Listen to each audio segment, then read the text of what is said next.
My name is Lyudmila Stern and I come from the former USSR, from Moscow. When I came to Australia, I started working after a while as an interpreter and translator with a language combination of Russian and English. Today's class was Model 5105, Conference Interpreting. It's actually the first semester that we have these facilities. This is a properly equipped conference interpreting room. And if you remember, in the middle, there was a board table for the delegates who can speak in the microphones and listen to the interpretation through headphones.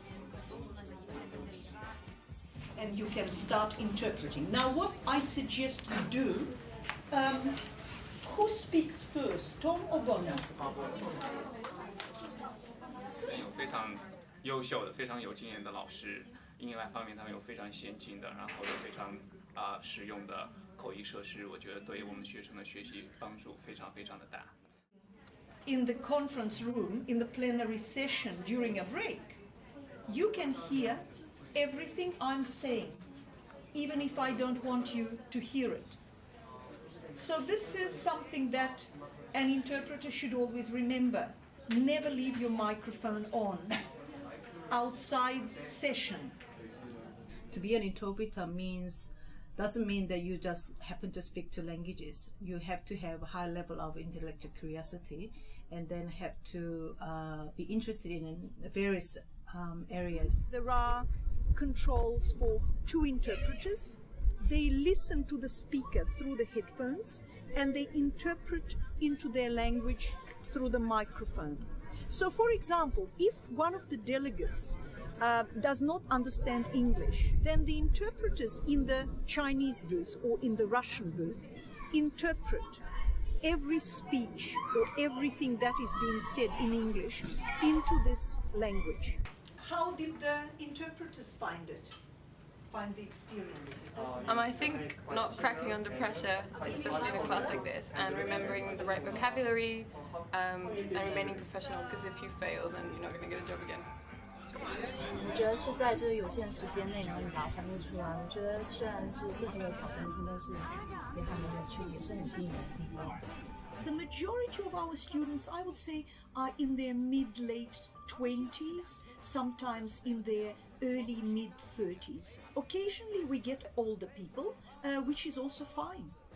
One of our former students, who is actually now a practicing French interpreter, sent me an email from Colombia.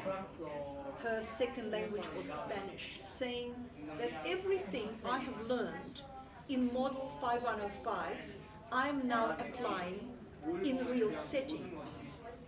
And I was very pleased to hear that what we have been doing here has a very has a practical application. This is what happens in real life. Our students are diverse. Some come from Asian countries and speak Asian languages such as Chinese, Japanese, Korean, Indonesian. We have students coming from Europe and they are speakers of European languages such as Russian, French, German, Spanish. They come from South America. Students in our master programs should be able to speak and write two languages at a high level. So if you just happen to speak another language, that's not going to be enough. Well, for example, we would first of all ask you whether you have been studying a foreign language formally, whether you have ever traveled overseas for the exchange, what your results were. If in doubt, we would ask you to undertake an admission test, which is to test your aptitude in your foreign language. I really feel good when the communication goes smoothly through me. So sometimes in a conference room, I am the only young female person sitting in the room. Around me, there were like gentlemen with gray hairs in their 50s and 60s.